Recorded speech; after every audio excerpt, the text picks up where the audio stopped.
Welcome everyone. This is a talk on algebra proofs,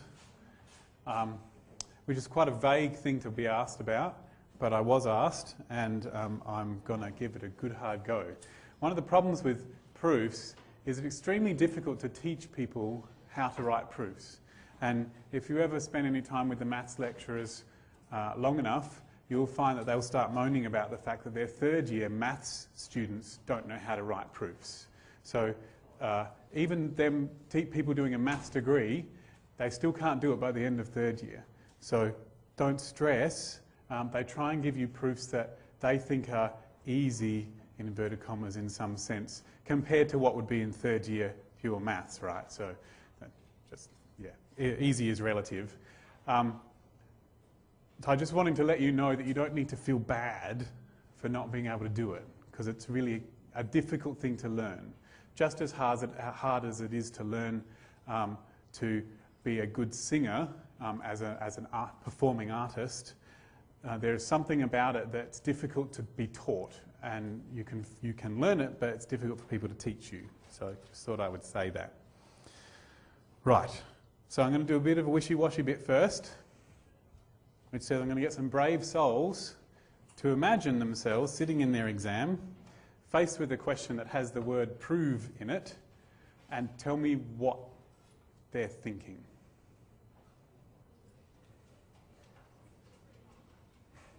Got a few people laughing. Someone got a brave going to tell me what's going through their heads in response to that? So I've got someone saying, what the hell was that definition again? That's a good start, actually. You know it's about definitions. Proofs are always about definitions. I know there are some people, when they're faced with that, skip it and go to some other question, because they just don't know where to start and they don't know what to do. And I know some other people who feel like they've got a good handle on what's going on in the course, but whenever they see a question that says prove, they suddenly feel that they don't understand anymore. Got a few nods there.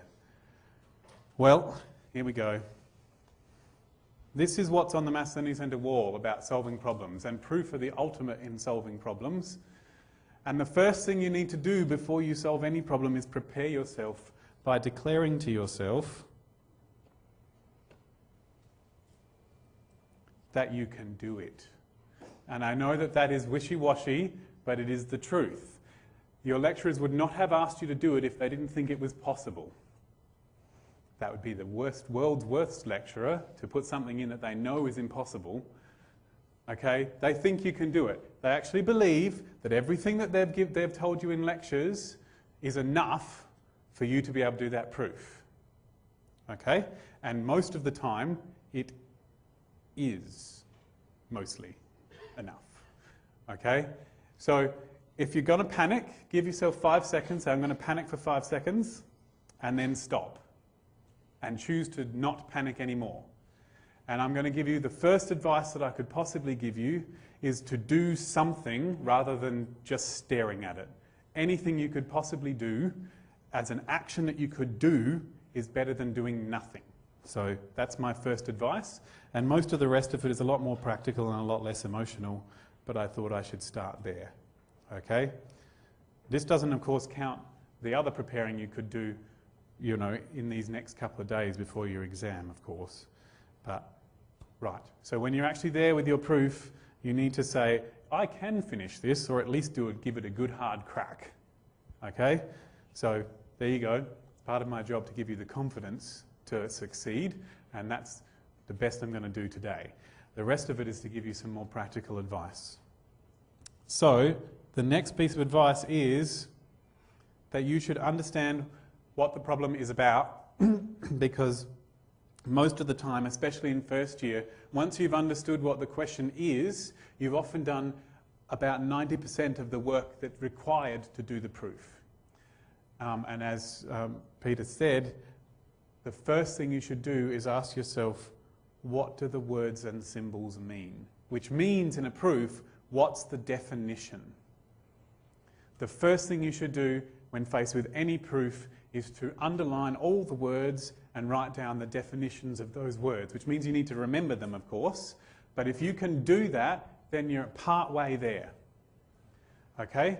And even if you don't do anything else, it might make the difference between passing and failing or credit and distinction. When they look at your grade and notice that you've got 49%, they might look through and say, well, they've written down the definition, that's worth something at least, and they'll give you the extra mark. So writing down something is better than writing down nothing. Okay? What's the goal? All proofs have a goal. I'm going to actually do some proofs with you. That's the next thing you should ask yourself. And then the third thing you should ask yourself is, can I find any other related information? Now that includes anything else you happen to think of that may or may not be true about those particular objects that are under study, but also elsewhere in the exam there might be something useful too. Okay? It's often the case that they'll ask you what's the definition somewhere else nearby, and that's a hint that that's useful. Or you might have done in part A something small that you can use in your proof. So other information might be elsewhere in your exam. So it isn't such a bad plan to go looking at other questions, just keeping in mind that some of them might give you inspiration for your proof. So that's the main information I want to get to you. Everything else I'll get to on the way. If you ever want to look at the wall on the Maths Learning Centre, please do, because it's there for a reason. And there's a whole seminar on solving problems that you can look at as well on the Maths Learning Centre webpage. Okay, so what I've done is I've gone through all your tutes from this semester and I've copied out all the questions that ask you to prove or show something. There's several, about 20 of them in total across your whole semester. And I wanted to just do some of them to show you how I go about trying to do proofs. Because the act of doing a proof is completely different to the act of understanding a proof that's already been done. So I'm going to try and show you what's in my head when I'm trying to do these proofs, so that you too might be able to do a similar thing. Okay? So, anyone got a particular request of where to start, whether to do subspaces or ranks or linear transformations? No? I'll start at the beginning then. Here we go. This is in tute number 1. It's question 2. Let U and V be subspaces of Rn. I'm not going to do part A because that's not a proof question. Is U union V a subspace in general? Justify your answer. But I will just let you know that the answer to that question is no. So, and a picture will do perfectly well for that because it's not a proof. Okay, the next question says, define the set U plus V to be equal to the set of vectors U plus V where U is in U and V is in V. Prove that U plus V is a subspace of Rn. Okay. Right. So let's go back to the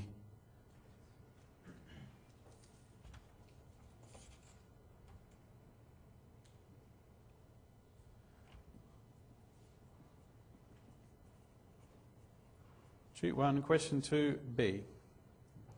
I've been told what U plus V is.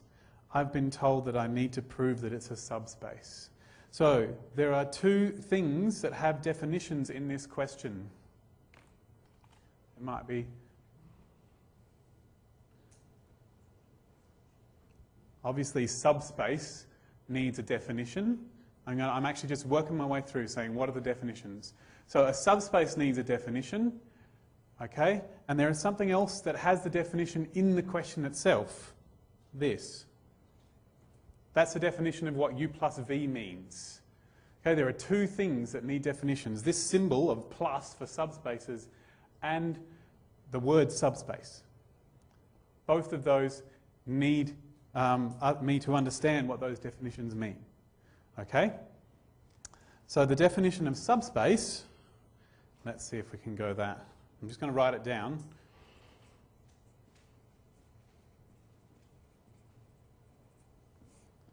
So my definition of subspace goes, let's see, 1, the 0 vector is in my set 2 if U and V are in W, then U plus V is in W, and 3 if U is in W and K is a real number, then KU is in W. That's the definition, right? Okay? And most of the people that I talk to have had that definition drummed into them by their tutors in Maths 1A, and they can repeat it quite quickly. That's the definition of subspace. So technically there's a word at the top that says W is a subspace if that. Okay. Right. Now, here's the first thing to know about definitions and proofs, is that the definition looks like this, but the way it looks in the proof is not necessarily the same, because it will be broken apart and will have the if at the beginning and working and then the then at the end. Okay? It will not look precisely like that in the proof. It will be hidden and spread out across the whole proof, because you don't write it like that. Because these final things, this here and this here and this here, are the ends of little proofs, and that's a final statement in your proof. Okay? I'll get to that in a second. The next one that we need to know is the definition of what U plus V is. Okay?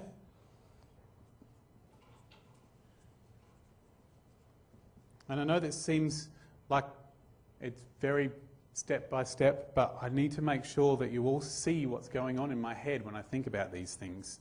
Slightly slower than what's actually going on in my head, because I don't have to tell everyone all the time, and it's a bad form to shout it out during an exam, what's in your head. You can get in quite a lot of trouble for that, I'm sure.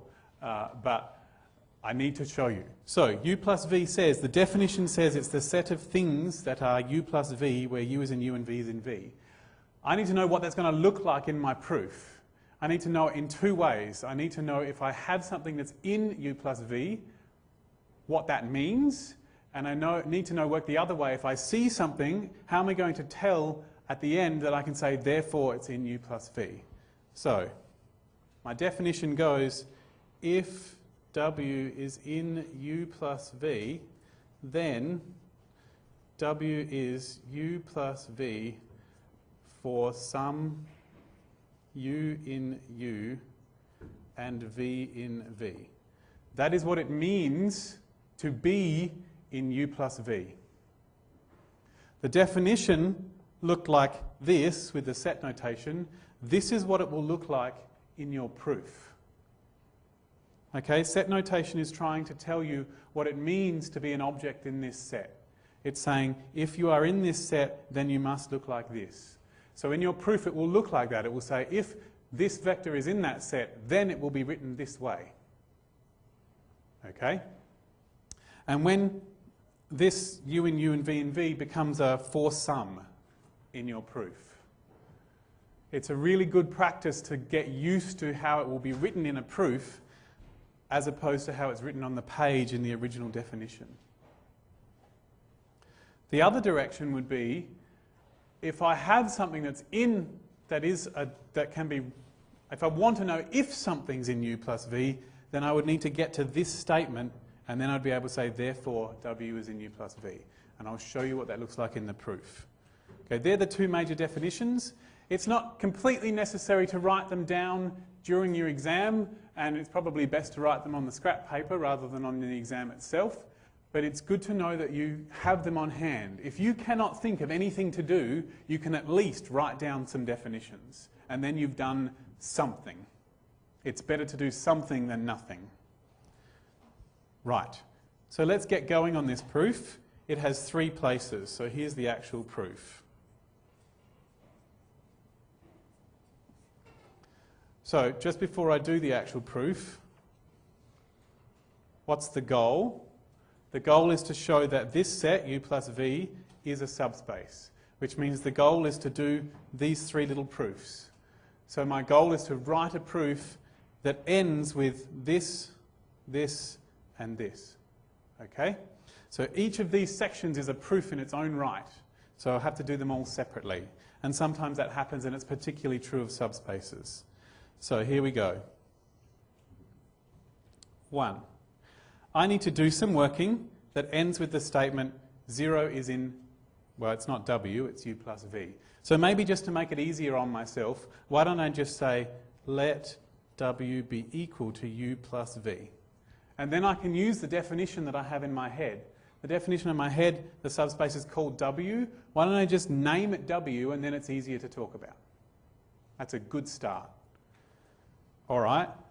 So now I can use this. I need to do some working that ends with the statement, therefore 0 is in W. Okay, so I'll write it down now.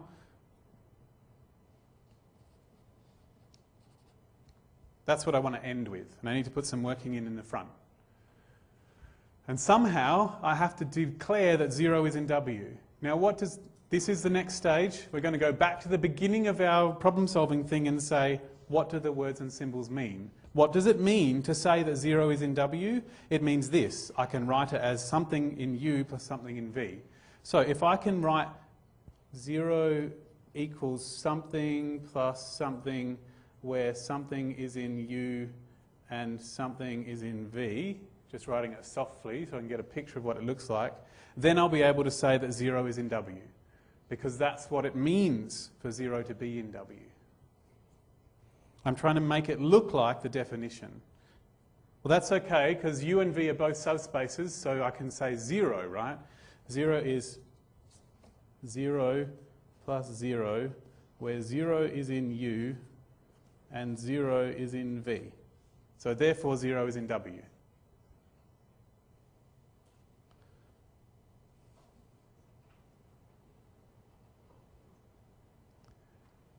Okay. Some subspaces are defined differently to this. This subspace was defined by the way to tell if it's in the subspace is if it can be written in a certain way. Some subspaces are defined by satisfying equations, and they're a lot easier with the 0 vector anyway. Okay. So that's number 1. Number 1 is good. We've got a reason and a therefore. Okay.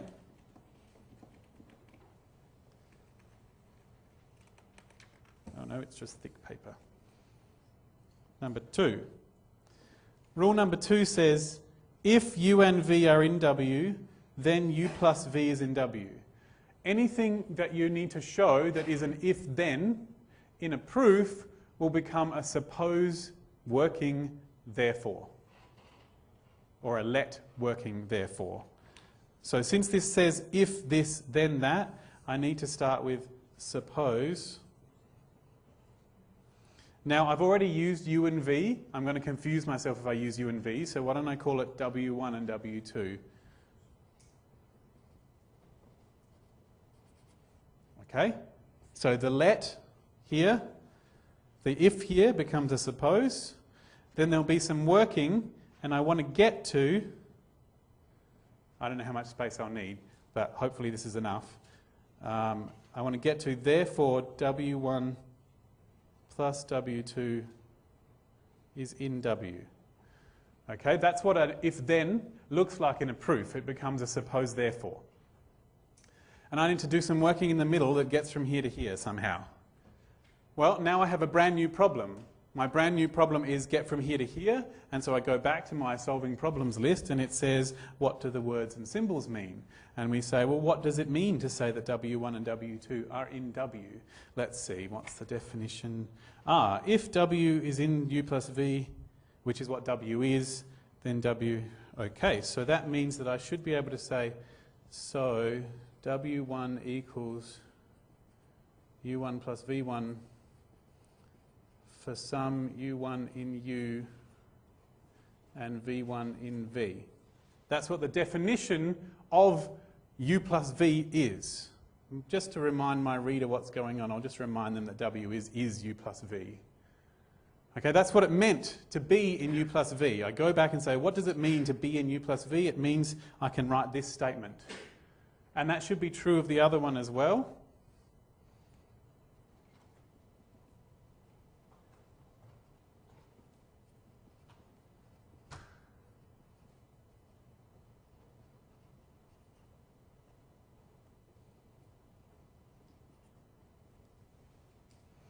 The key to proofs is that you often don't know what's going to happen until you try. Now, I've had a lot of experience with subspace proofs, so I know this is going to work. But the thing is, if it wasn't a subspace, it wouldn't work anyway. This is guaranteed, it's just going to happen that way. It's going to turn out. So the next stage is I need to be able to tell what W1 plus W2, whether it's in W. Okay, well, it seems reasonable that I should figure out what W1 plus W2 is before I can make any statements about it. I mean, I'm going to need to say that it's something in U plus something in V, so at least I can write that down. So I need to be able to say W1 plus W2 is something plus something where that is in U and that is in V, because that's what it looks like to be in U plus V. So I guess I could just add those two equations together. U1 plus U2, V1 plus V2. Okay. Now I'm going to need just a bit more space because I just should have written that higher up. Now I need to know that this should be in U, right? And this should be in V. So U1 plus U2 is in U because U is a subspace. Excuse me, I don't always write words in the order that they are on the page.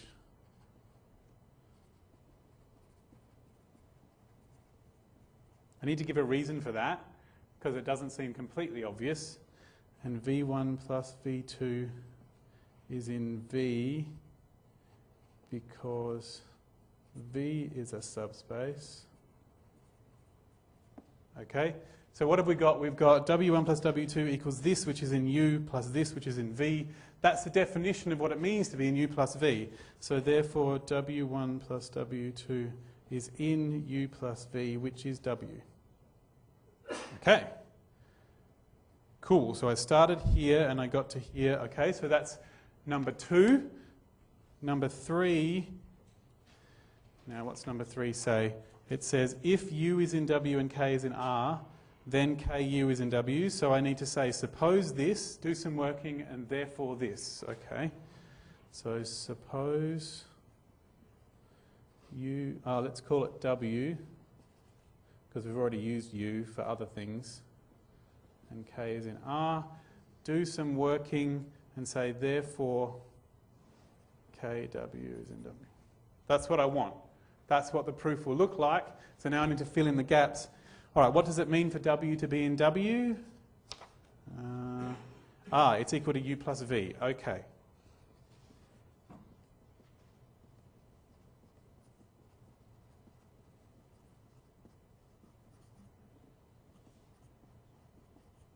Okay. And then I need to know what KW is. So KW would be KU plus KV. And I'd need to know that it's something in U plus something in V. Yep, that's good. Now, KU is in U since U is a subspace. And KV is in V since V is a subspace. And therefore, KW equals something in U plus something in V, and therefore it's in W. Okay. And so, W, which was equal to U plus V, is a subspace. Because now that I've done all 3 pieces, I can have my final concluding remark, which is that it's a subspace. Right. So, really important to realise that what appeared on my page didn't appear in the order it's written on the page. On the page, this says, suppose W is in big W and K is in R. So W is U plus V for some U in U and V in V. So KW is KU plus KV. Now KU is in U since U is a subspace, and KV is in V since V is a subspace, therefore KU is in W. But I wrote this line and then this line and then this line and then this line and then those. I didn't write it in the order on the page that it was written because I was thinking what's the definition, and then what's the goal, and then back to the definition again. So at each stage, I just had pieces that I knew would eventually make a proof. And if you never get to fill in that working at the end of your exam, you can just go back and say, I will need to put working here. And then at least the person reading your exam says, well, at least you know what it ought to look like, what your proof ought to look like. And it's a start. And then at least you've done something. And then maybe as you're doing your other questions, something will occur to you to do. Okay? You want to maximise your chances of actually getting somewhere with a proof. You see, real mathematicians who do proofs that no one has ever thought of yet do exactly this sort of thing. They say, well, this is where I want to get to, and then they leave it for 6 months while they're doing something else, and then eventually in the middle of the night something occurs to them and they give that a go and it works, or maybe it doesn't, and then they wait another 6 months and they see if it works out from there while they're doing other stuff. You, of course, in the exam don't have 6 months. That'd be lovely, but they're trying to set it up so that it's similar to something you've seen before, so that if you write things down, it will hopefully trigger in your brain something that you've already seen. So the more chance you have to write things down that are similar to stuff you've seen before, the better chance you've got of being able to figure out what to do. Right. That's a subspace proof. Any questions about that before I move on to some other random proof in your course? Or about anything related to that? I am going to put those notes on the Maths Learning Centre's webpage afterwards. Might not happen till tomorrow morning, which I know is cutting it fine, but, well, we're 2 days out, right? Though I'm not allowed to tell you when the exam is. So it could be 2 days away. You have to check yourself. All right. That's subspaces. All subspace proofs work that way. How about I pick another one, which is to do with linear transformations at the same time as being about subspaces as well, and then you can see another subspace proof, and you can see how that works.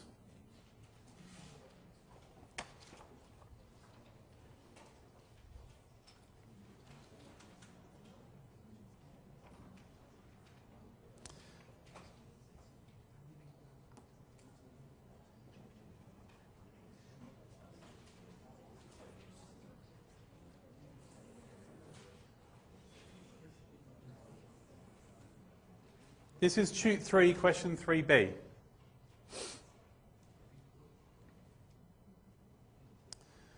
Three A said define the kernel and range of a linear transformation. Big hint, definitions are important.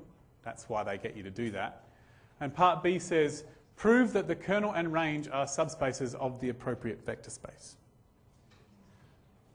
Okay, so I'm going to do the kernel. I'll do the range if you want me to, but we're already half an hour in and it's a few more to do, but I'll do the kernel first. So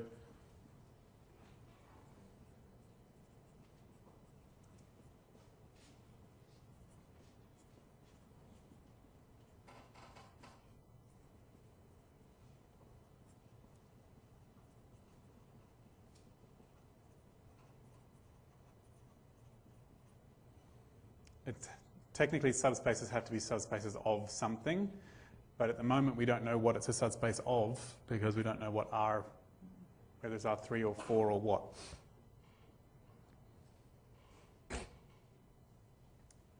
So let's work our way through this. We've got some words here that we need to know. We need to know what kernel means. We need to know what linear transformation means. And we need to know what subspace means. They're all important things to know because that's what the question is about. Now we've already written down the definition of subspace. That's good. And we need to know what kernel is. Now since it's the kernel of a linear transformation, it seems reasonable that I ought to know what a linear transformation is before I can know what a kernel of one is. In the same way that I need to know, I don't know, I need to know what a cat is before I can talk about its tail. So it's the same thing. I need the linear transformation first because the kernel is information about a linear transformation. So I need the definition of linear transformation. So let's see. This is my little on the side scrap paper bit where I'm writing down definitions. So definition of linear transformation. So let's see. It's a function. A linear transformation is a function that takes R something to R something. Okay, so F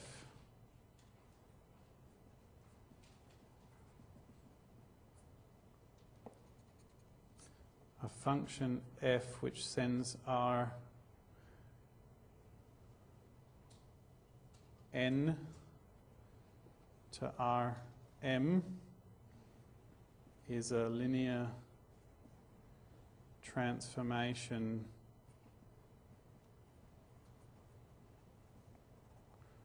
when f of u plus v equals f of u plus f of v for all u and v in Rn, and f of ku is k f of u for all k in R and u in Rn. That's the definition. Okay? Lovely. And if you want to hear everything I have to, well, most of the things I might have to say about linear transformations, have a look at the Linear Transformations Revision Seminar on Maths Learning Centre's webpage. It doesn't really matter which way around these letters M and N are. I was just trying to make it match what you would normally use for a matrix. So, okay. Now, is there anything else? Can you find other related information? Is there anything else about linear transformations that it might be useful to know? Obviously, we need to know what the kernel is. Anything else that it does? Knowing about the definition of subspace, I'm not sure. But there was a little theorem in the book after the definition which said, you know, also useful stuff, f of 0 is 0. It's a good start. So you know how this is really similar to the definition of subspace, right? It's got the addition, it's got the scalar multiplication. What it doesn't have is the 0. Well, here it is.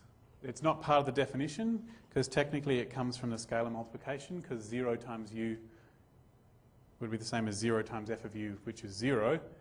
But it's good to know that it's there. Okay. So now we need the definition of kernel.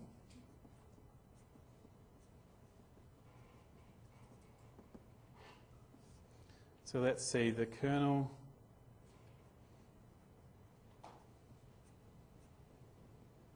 is the set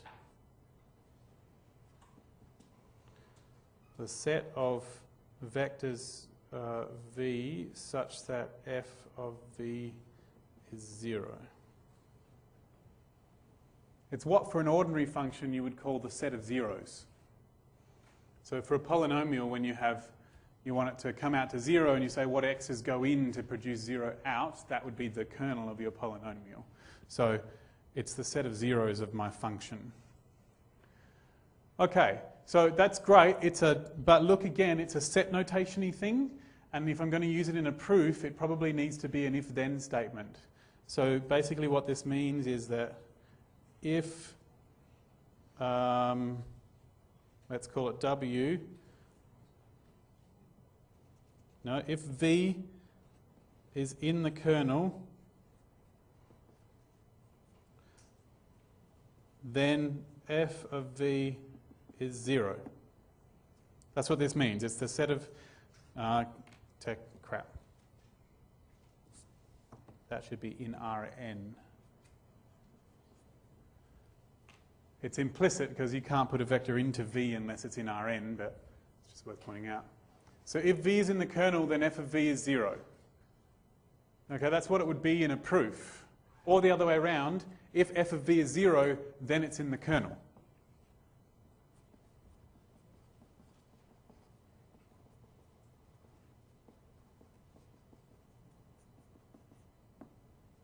That's an in sign.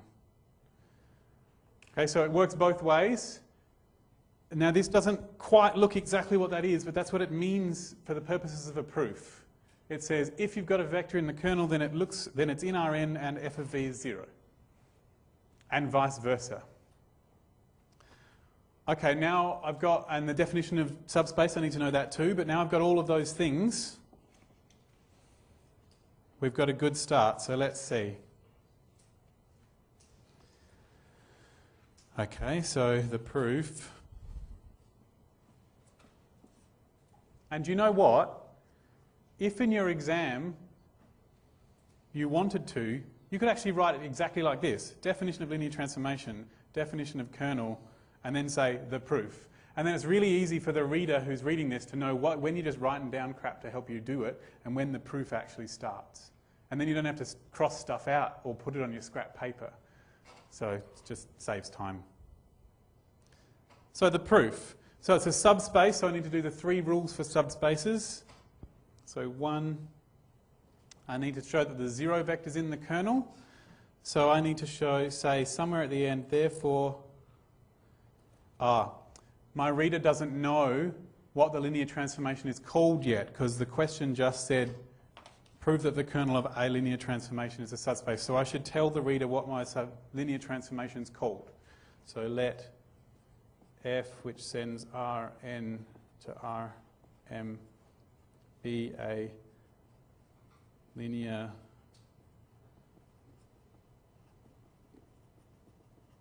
transformation. Okay, so we need to tell them, if I'm going to use letters, you're not allowed to use letters unless you say what they stand for, so that's what it is. Okay, so I need to say, therefore, the 0 vector is in the kernel of f.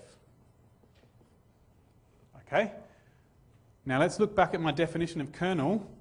If I want to finish with the statement that a vector is in the kernel, then I need to be able to say the statement f of the vector equals 0. So if I'm going to finish with the statement 0 is in the kernel, before that I need to say f of 0 equals 0, right? Oh cool, that's true anyway. I don't have to do any working, it's just true. I can move this down. I can almost say, since f is a linear transformation, f of 0 is 0. Then it looks like I've done something. Sometimes the bit of working you would need to do before you do your final bit of working is the exact bit of working that is the only bit of working you need. I know that sound, if I repeat that sentence, it's not going to make the slightest bit of sense, I'm sorry. But sometimes what you write down is what you needed anyway. So number 2 was about addition. So since it was an if-then, I need to do a suppose therefore. So suppose u and v are in the kernel. And then somewhere at the end I need to say, therefore, u plus v is in the kernel. Okay? That's great. That's what all if-thens should look like if you're trying to prove them in a proof. All right? Now, next thing. We're going to go back and say, what does it mean? What does it mean to say that u plus v is in the kernel? It means to say that, not u plus v, u and v. If u is in the kernel, that means f of u is 0, because that's the definition, right? If v is in the kernel, then f of v is 0. Okay. So, f of u equals 0 and f of v equals 0. Okay. Great. And if I want to know if u plus, so what I've done is I've figured out what it means to say this. I'm going to go back to the end and say, what does it mean to say this? I would need f of u plus v to be 0, because that's what it means for that to be in the kernel. So f of u plus v. And I need to do some working to convince the reader why that should come out to 0. So I don't know how many equal signs there's going to be. Let's just guess 3. If I can do some working for this to come out to 0, then it will have to be in the kernel. So here's another bit of proving. If you want to prove that something comes out to a particular answer, you write it down, equals, equals, equals, equals, answer. And there has to be working in between. So, right. What else have we got here? I actually have a statement about what happens when I write f of u plus v. It's f of u plus f of v. Let's do that, because it's the only thing I can think of. If at any point there's nothing you can do, expanding out brackets is never a bad plan if it's the only thing you can think of.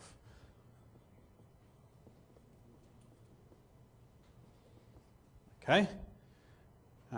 Just a second. I just said that f of u was equal to 0. Awesome. And 0 plus 0 is 0. It works. Cool. Because it had to work, because it is a subspace. If it wasn't a subspace, it wouldn't have worked. Okay. Cool. So now that's number 2. So we've managed to get from suppose to therefore. So number 3, suppose k is a real number and u is in the kernel. Okay. So let's see. Now to be in the kernel, that means that f of u would have to be equal to 0. I'm aiming to get to, what was it? Ku is in the kernel. That's what I'm aiming for. Okay? Okay, so if u is in the kernel, f of u is 0. Now I need to show that this is 0, so f of ku equals, I need to get that to be equal to 0. So, f of ku, I can bring the k out. Lovely. And I just said f of u is equal to 0, so that's k times 0. And k times 0 is 0. Done! Okay, so therefore the kernel of f is a subspace of Rn. Because the kernel lives in the beginning space. Okay. This one behaved ever so slightly differently to the last question, because look at this. In this one, I had to show that kW was equal to something and then say some stuff about what I said in order to know it was in a subspace.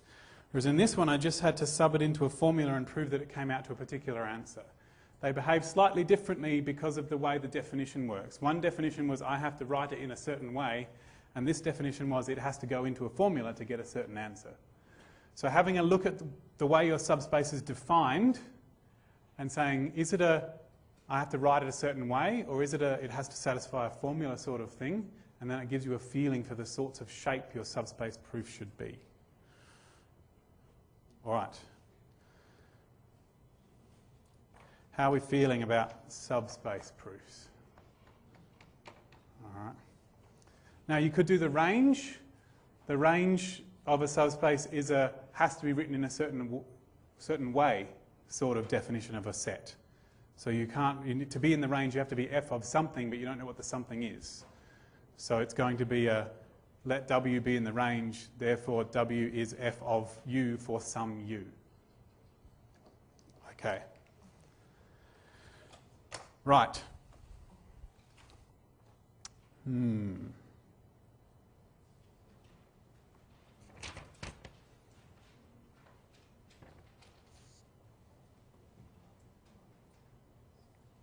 All right. While we're on the topic of linear transformations, I'm going to do question 6 from Tute 3 as well.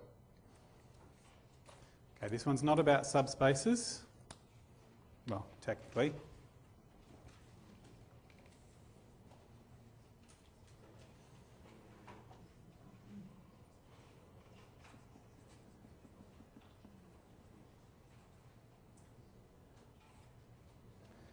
All right.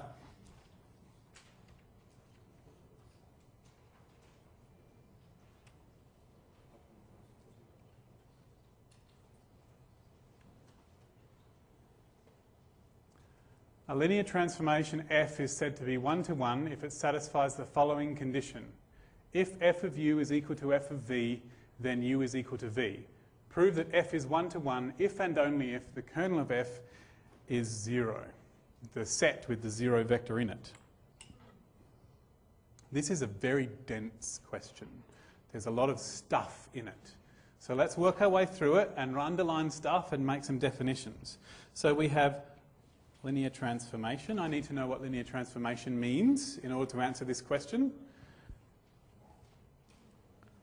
1-to-1. I need to know what that means, but they've told me what 1-to-1 means. 1-to-1 means this. Okay. Prove it's 1-to-1 if and only if. I should know what if and only if means. That's important. And the kernel, I need to know what kerf means. And I need to know what equals means in this context. Lots of stuff to know. So let's work our way through it. Because equals doesn't always mean the same thing, right? Two numbers will be equal if they're equal, but two sets will be equal in a different way. Two polynomials will be equal if all of their coefficients are equal. So some objects, there's a specific rule that tells you when they're equal. Matrices are equal if all of their individual elements are equal. It's anything other than just a plain number, there's a special definition of what it means to be equal. So that's something that you need to know what it means. So let's work through our definitions. Linear transformation we've already done. 1-to-1. Oh, let me zoom out again for my big writing.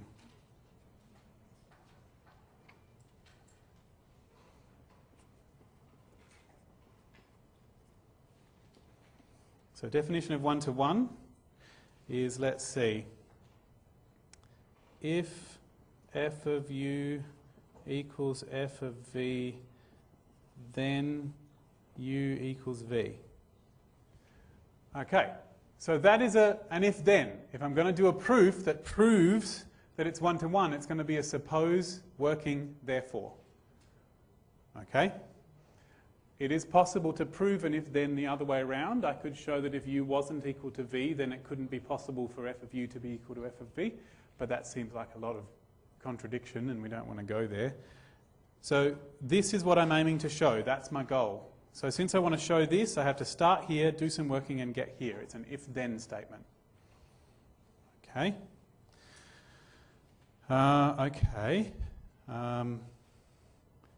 Definition of kernel. I am going to write that down again because I do want to be clear on that. So kernel of f was if u is in the kernel of f, then f of u is 0 and vice versa.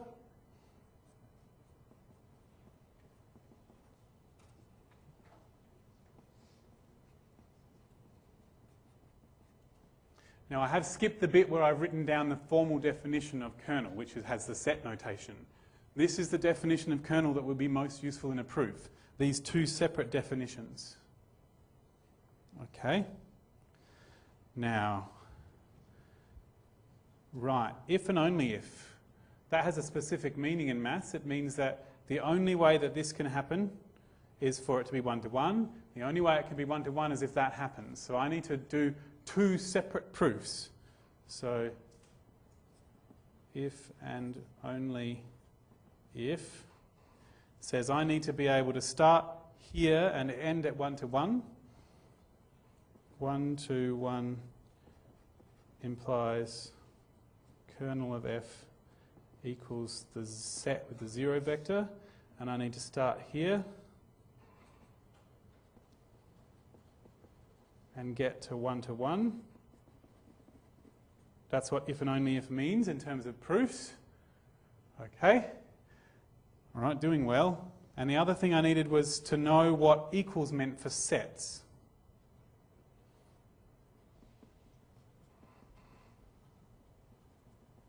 Because these are sets, right? It's the set with 0 in it. So equals for sets means that everything in one is in the other and vice versa. So I need to show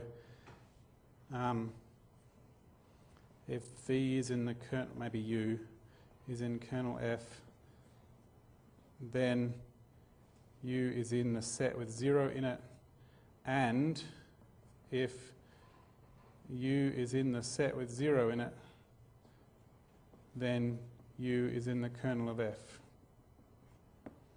That's what it means to show that sets are equal. So if I have, just going to write this in a different colour, you know, A equals B means if u is in A, then u is in B, and if u is in B, then u is in A. That's how to prove that two sets are equal to each other.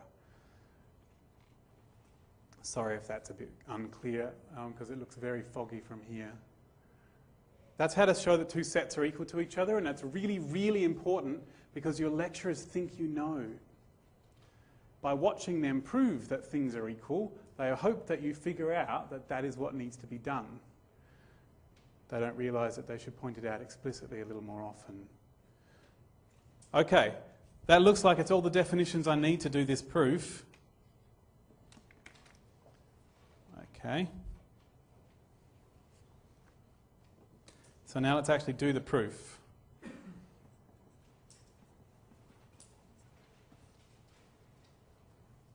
Need some more paper.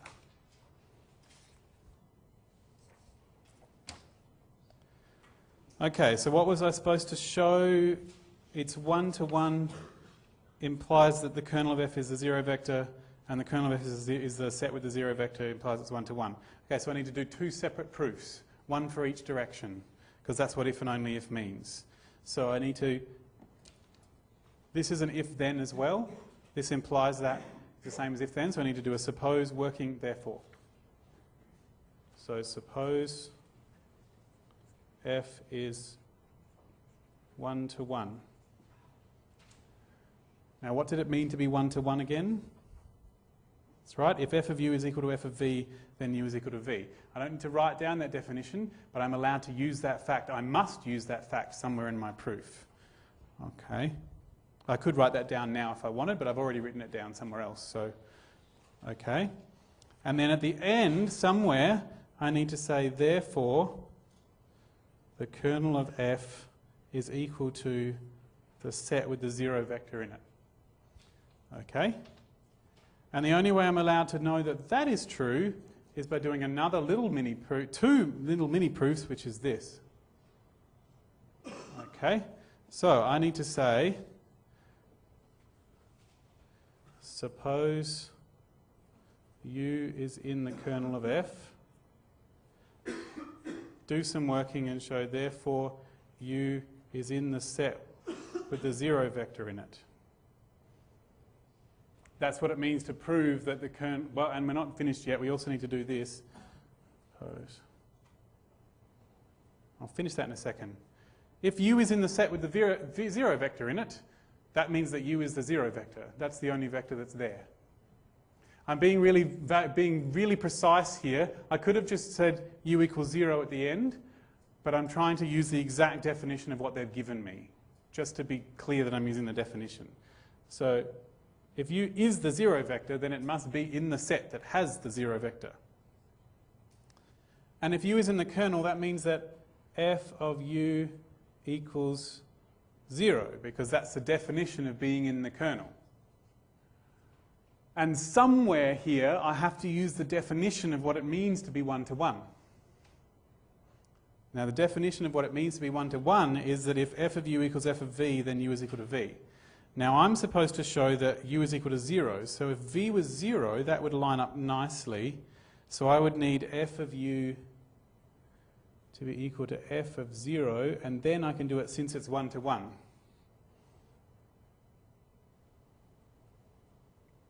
Since 1-to-1. Okay? But I'm allowed to do that because it's a linear transformation, right? So 0 is equal to f of 0. Great.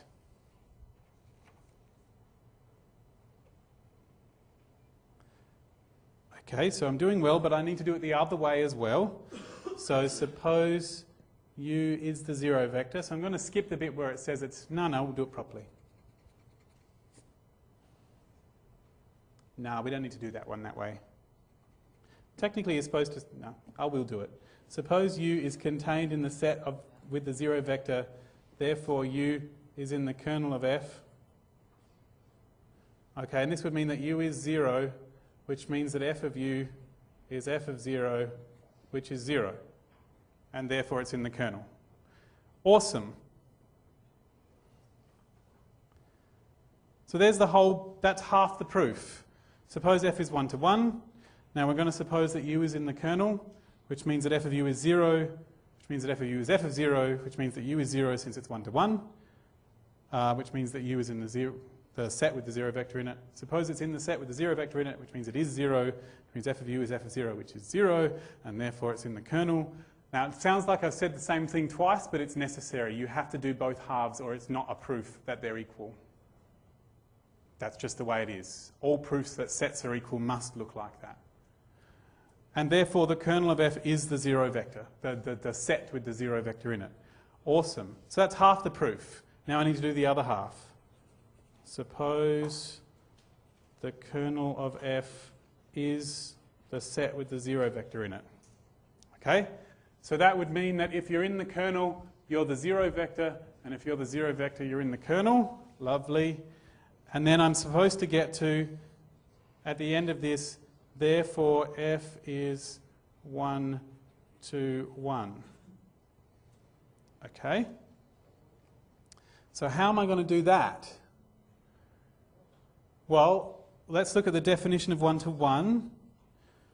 1 to 1 says if this, then that. Okay, the definition of 1 to 1 is an if then, which means the only way to prove it is to do a suppose therefore. So here we go. There's a lot of supposes here. You are allowed to use let and consider and various other words so that it doesn't sound like you're repeating yourself all the time. But in an exam, it doesn't matter. They're not worried about your expression so much as your correctness. So suppose that f of u equals f of v, and then we have to get to therefore u equals v. Okay, so that's what the definition says. It says if this, then that, which means the proof will be suppose this, therefore that. Okay, and I know that somewhere along the line I have to use this fact, which means I need to be able to talk about the kernel somehow. So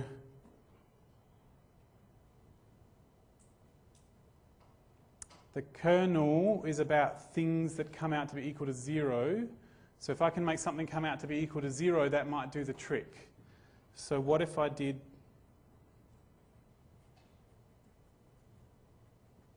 because then there's an equals 0, and I know that the kernel's all about equals 0, and it's at least a start.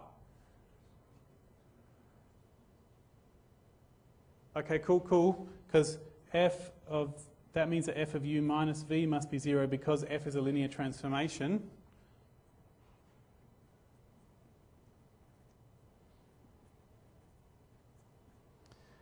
And then, because the kernel is the set with the 0 vector in it, the only vector that will be in the kernel is the 0 vector. So I can say, therefore, u minus v is 0 since the kernel of f is the set with the 0 vector. And since u minus v is 0, that means u equals v. Right. So I managed to get from here to u equals v, which is what the definition of 1 to 1 is. And now I've done both halves. I've done the 1 to 1 and I've gotten to the kernel being 0. I've started with the kernel being 0. I've gotten to 1 to 1. That's the if and only if because I've done both pieces. That's quite a complex proof. But if you look at it on the page, it's actually quite short overall. Many lecturers do not understand the difference between a proof that looks short on the page and a proof that's really hard to do. They think that if it's short on the page, it's short to do, and that's not necessarily the truth. So most of the people writing your exam are aware of that fact, but this was quite a complex one to manage the interplay of all the information that was going on. But the key, if you had written down this in your exam, they would have given you something, right? What we want to do is get past that point where you're staring at it, saying prove, and doing nothing at all. Nothing at all is worth 0 marks. Something might be worth something. Right. Any questions about that? Because I can talk about it for as long as you want, and in multiple different ways.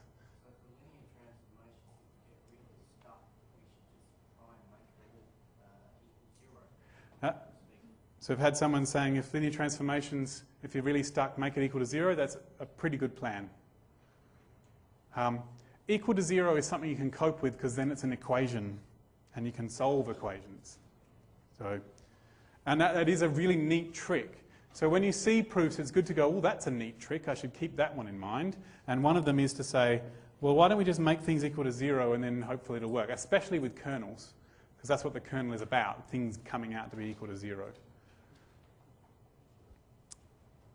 Right. Okay. I'm sure there's more than one way of proving this, but this is the way that comes into my head just because of writing down the definition of what everything means. It's not necessarily the fastest way, but if it's the only way you've got, then it's the way you do.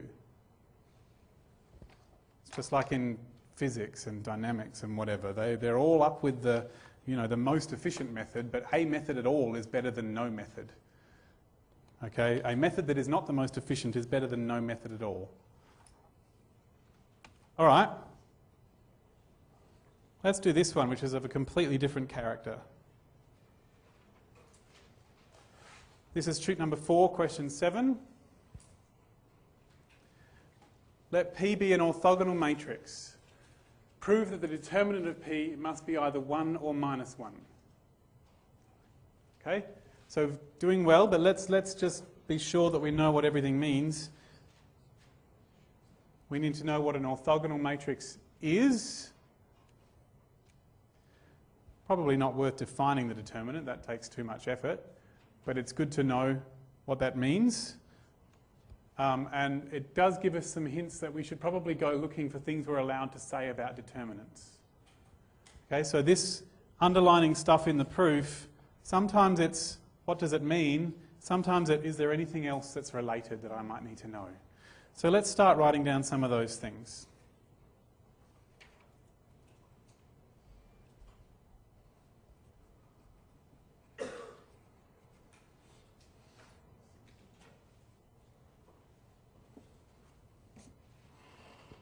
Definition of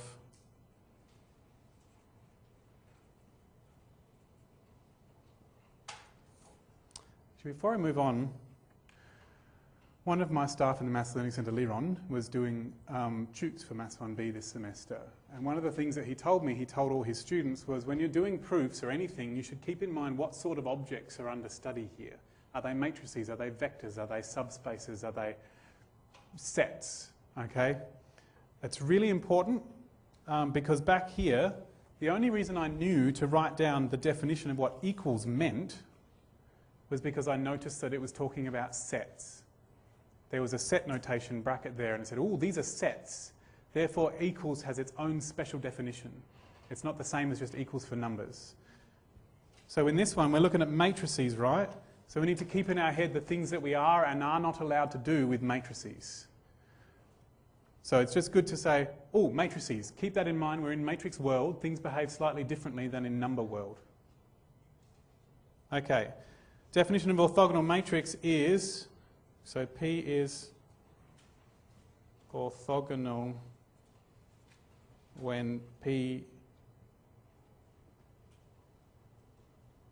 inverse is P transpose.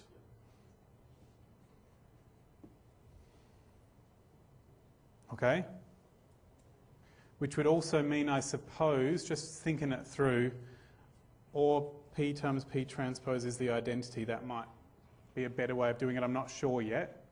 But I'm just going to put them both down just in case. Because if P transpose is the inverse, then P times its inverse should be the identity. Okay.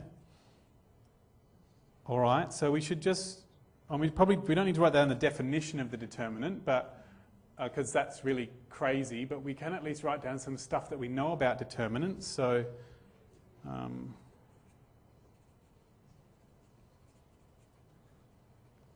so facts about determinants. So what could be true about determinants? So I do know that the determinant of A inverse is 1 over det A. That might be helpful because we've got inverses here. Because we do have inverses involved here. We've got transposes involved too, so we should know what the determinant does to transposes. Determinant of A transpose is the same as det A. Transpose doesn't do anything to determinants. That's good. So what else have we got up here? We do have a matrix multiplication here, so it's worth knowing what it does to matrix multiplication as well. So det A B is det A det B. Okay. Of course, you wouldn't need to write all of this on your exam, probably. You probably just need to think them in your head. But if writing it down helps you to focus, go for it. Well, that's at least no, just a second. We might need to do the determinant of I. I'm just looking at everything I've written here and saying, well, what do I know about determinants and how they interact with that? So, det. Well, it would have 1s down the diagonal, 0s everywhere else, so this would be 1. Okay. All right, well, that's everything I can possibly think of at the moment to do with determinants and the equations I've already written, so let's give it a go. So the proof. Okay, so we've got P is orthogonal.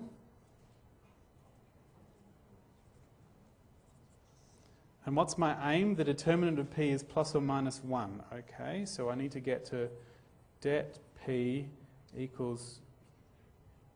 That's my final statement. That's what I'm aiming for. Yep.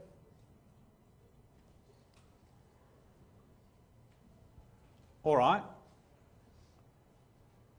Well, how about I'm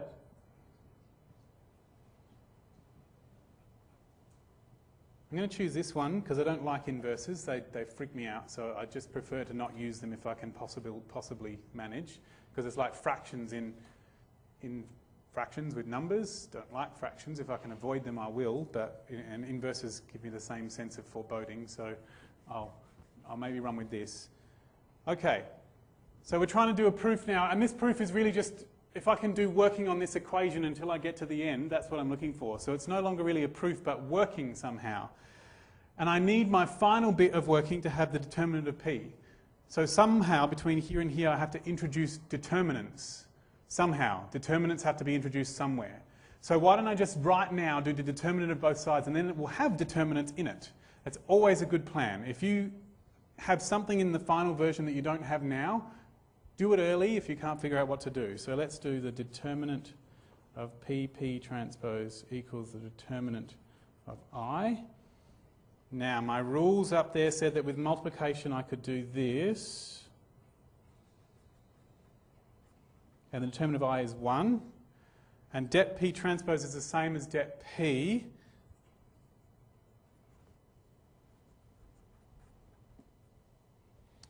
And that's det P squared, right? I just need a bit more space.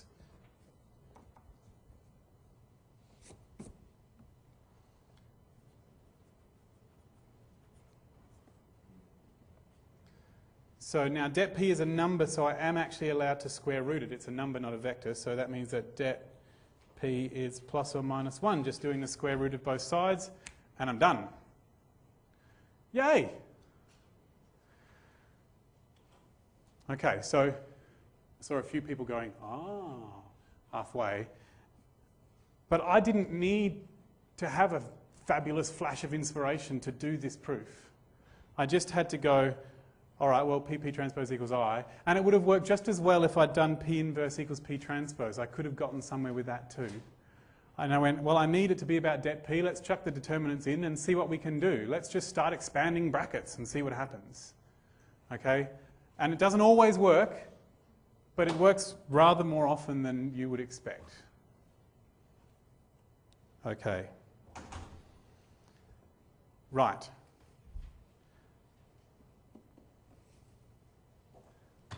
I'm doing okay. So what about, I don't know, I just need to find another proof to do. The next proof on that shoot I might do as well, and then I might head back to some of the linear transformations ones.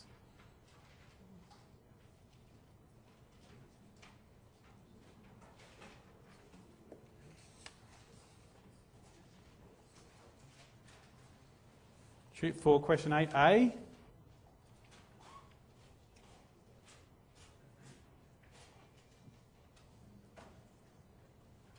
Show that if A is a symmetric matrix, then A squared is also symmetric. Now, it doesn't sound like a proof, but we all know that show really means prove.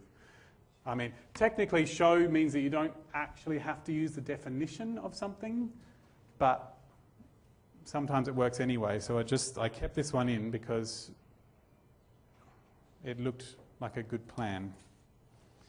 So, A is a symmetric matrix, then show that A squared is also symmetric. I need to know what symmetric matrix means. There's a definition, there's a word there that I need to know. I need to know what A squared means. It's a matrix, right?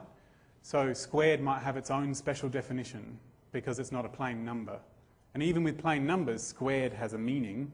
So you can always give it a go. So let's see. Definition of symmetric. Most matrix things have two definitions. One is the one that you tell yourself, and you say, well, it's symmetric if everything above the diagonal is equal to everything below.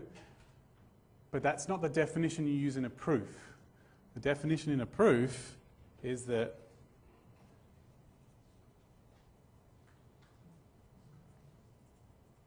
A is symmetric when A transpose equals A. And the reason that definition's in your proof is useful for proofs is because it doesn't require you to refer directly to any of the entries of the matrix. If you can think of a way of talking about matrices that doesn't refer to the individual entries of the matrix, then you're usually onto a winner. Okay, that talks about the entire matrix as an object in its own right. It calls it capital A and doesn't refer to A11 or something like that. Okay, and what's the definition of A squared?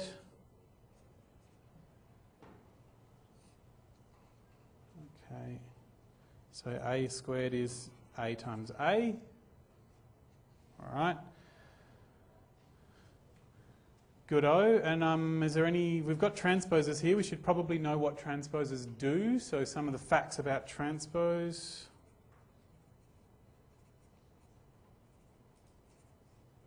Just in case they help. So I guess maybe multiplication.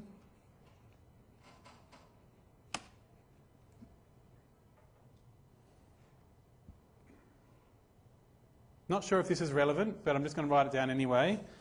A transpose equals A. Just in case, not sure. Just trying to think of everything I know about transposers. I can't use anything about inverses because I haven't been told it's an orthogonal matrix, so that's all I can think of at the moment. So let's just see if that's enough. Can always fill in the gaps later. So let's see. Now let's get to the proof. Okay, so I want to show that A squared is symmetric. So my final statement is, therefore, and I wanted to start with the fact that A is symmetric. So, okay, A is symmetric. At the end, therefore, A squared is symmetric. Okay, so that's my proof. All right. So if I want to know what A squared, whether A squared is symmetric, the definition of symmetric was that A transpose equals A.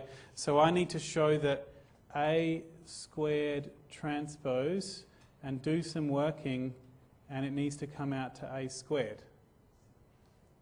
I don't know if I'm going to need 3, but I'm just putting it in just in case. Okay, so this is a definition that involves a formula coming out to a particular answer. So if your definition involves a formula coming out to a particular answer, you need the beginning, the working, and the end. So let's see. A squared transpose, well, A squared is A times A. And A, that would be A transpose by this multiplication rule that we just wrote down. And A times transpose is actually equal to A, because A is symmetric. And A times A is A squared. Okay, we're done.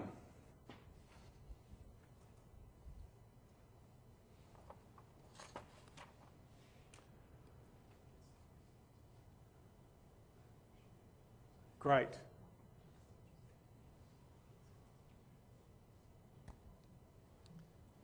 Right. I'm really hoping I'm making a point here. And that you're getting it. Most proofs, at least in Maths 1A, knowing where you're starting and knowing where you're heading is the most important thing, and the next most important thing is knowing what the definition of everything is. Actually, right up there in the list of important things is knowing what the definition will look like in a proof. So this definition was, this calculation comes out to this answer. So if your definition is like that, you should start with the calculation equals equals equals answer.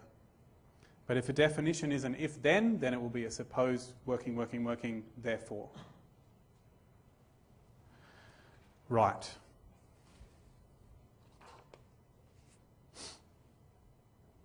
All right, well, one thing I haven't covered is proofs about linearly independent linear dependence.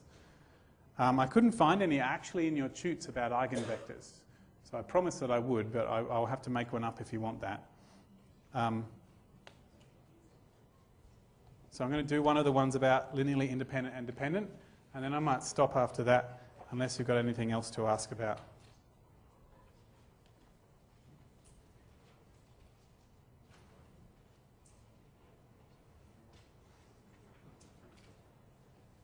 Tute 1, question 7.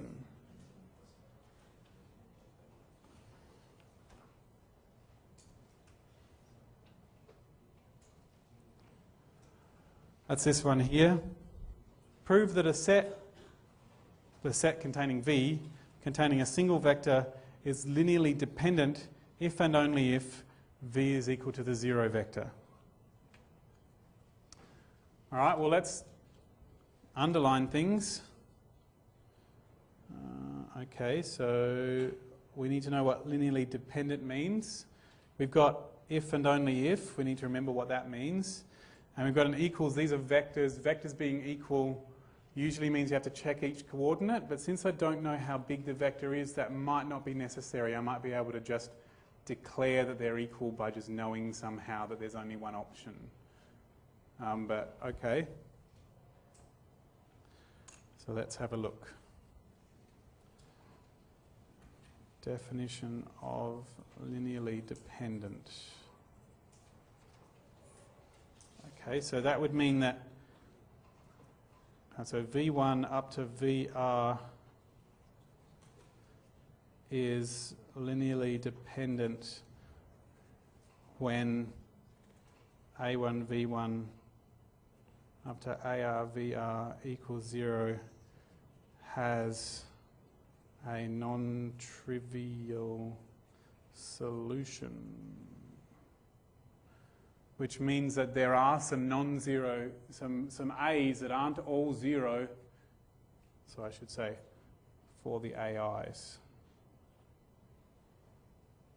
It's not the V's that I'm solving for, it's the A's that I'm solving for. So there's a set of A's that aren't all 0 that make that come out to 0. Okay, that's the definition of linearly dependent. Okay, well, we should really write down what that definition ought to look like if I've only got one vector, because my thing only has one vector. So just, so V is linearly dependent when AV equals 0 has a non-trivial solution for A. Okay? So there is a non-zero number A such that AV is 0. All right? Okay, we'll deal with that in a second.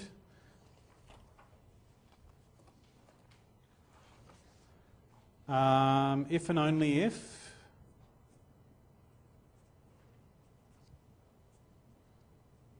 that means I'm going to need to show that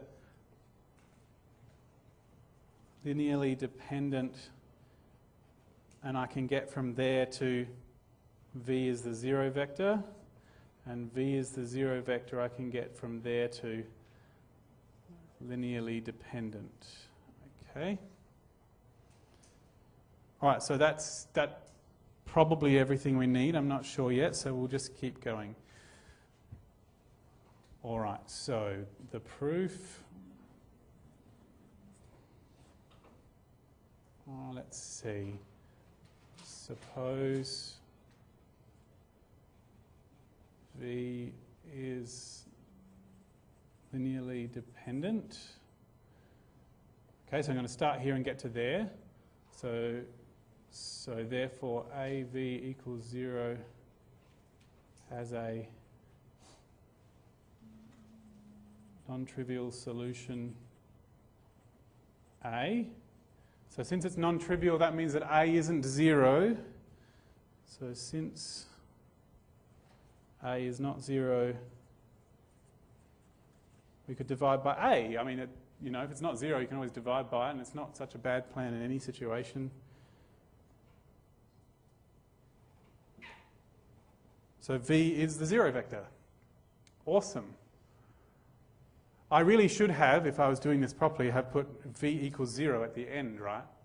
And then I would go, well, AV equals 0, V equals 0. Cool, I just divide by A. That's obvious what I should do. I broke my rules, I'm sorry. But I also need to do the other direction.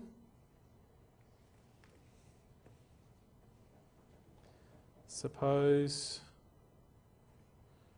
V equals 0, and then I have to get at the end to, therefore, this set is linearly dependent, which would mean that AV equals 0 has a non-trivial solution. So that, okay. So AV equals 0 has a non-trivial solution. Okay, so if I can just think of a non-trivial solution, it will do the trick. So 1 times V equals 0 is correct, you know, 1 times 0. And it has a non-trivial solution, which is that A equals 1. That's non-trivial, so therefore it's dependent. Cool. Zoom out. And that's the proof.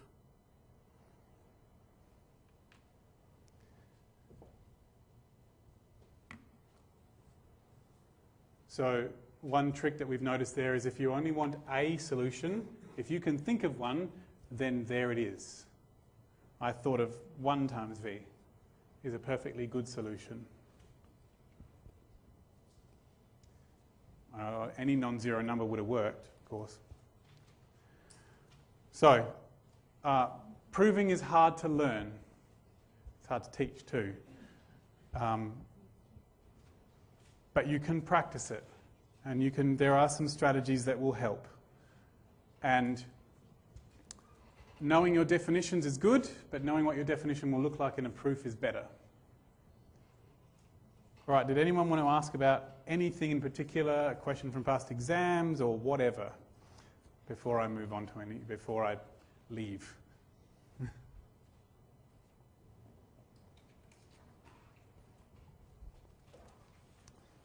I'll let you think about it for a bit.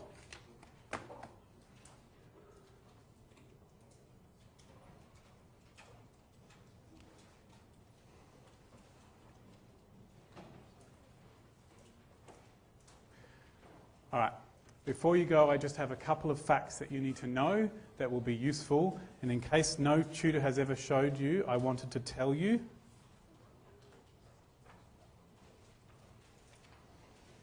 Just some facts that you might need to know. U dot V for two vectors, column vectors U and V, is equal to U transpose times V as matrices. Extremely useful because you can use rules for matrices as opposed to having to use rules for vectors.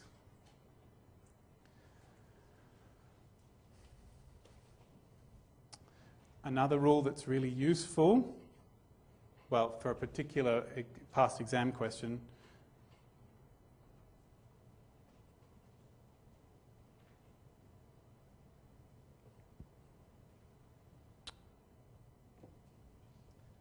need to think of a way of saying it.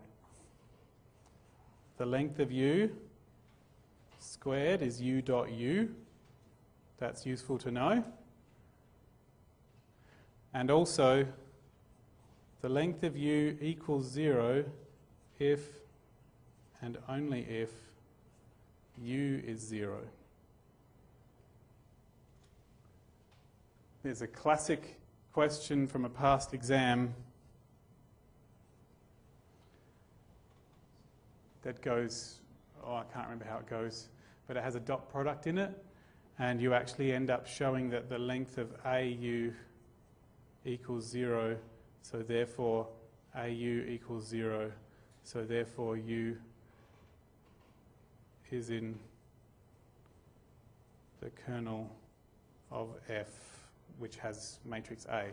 That's a piece of the working from one of the proofs. So,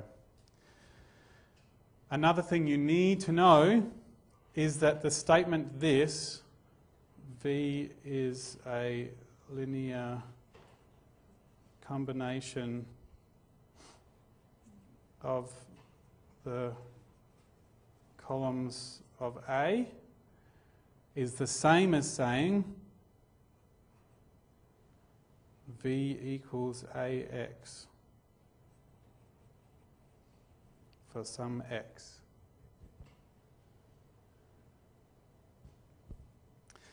The reason that works is because when you have a matrix which has columns and you put a vector X here,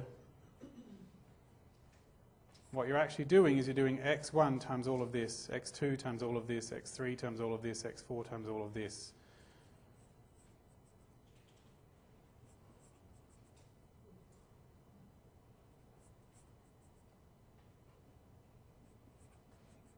Which is a linear combination of the columns. Notice how it's possible to turn a statement about linear combinations and vectors into a statement about matrix multiplication. That could possibly be quite useful for doing proofs that involve matrices. Yes, I just thought I should tell you, if you come up to an exam question that uses that, and you're in the Maths Learning Centre at the time, I can talk to you about it, but it's useful information. All right, that's probably everything I have to say at the moment. Feel free to come down and ask me questions afterwards, or the Maths Learning Centre opens in half an hour. I'll be having lunch in a minute. And you don't need luck. You just need clear head. That's pretty much it. And a good breakfast. So I wish you clear head and a good breakfast.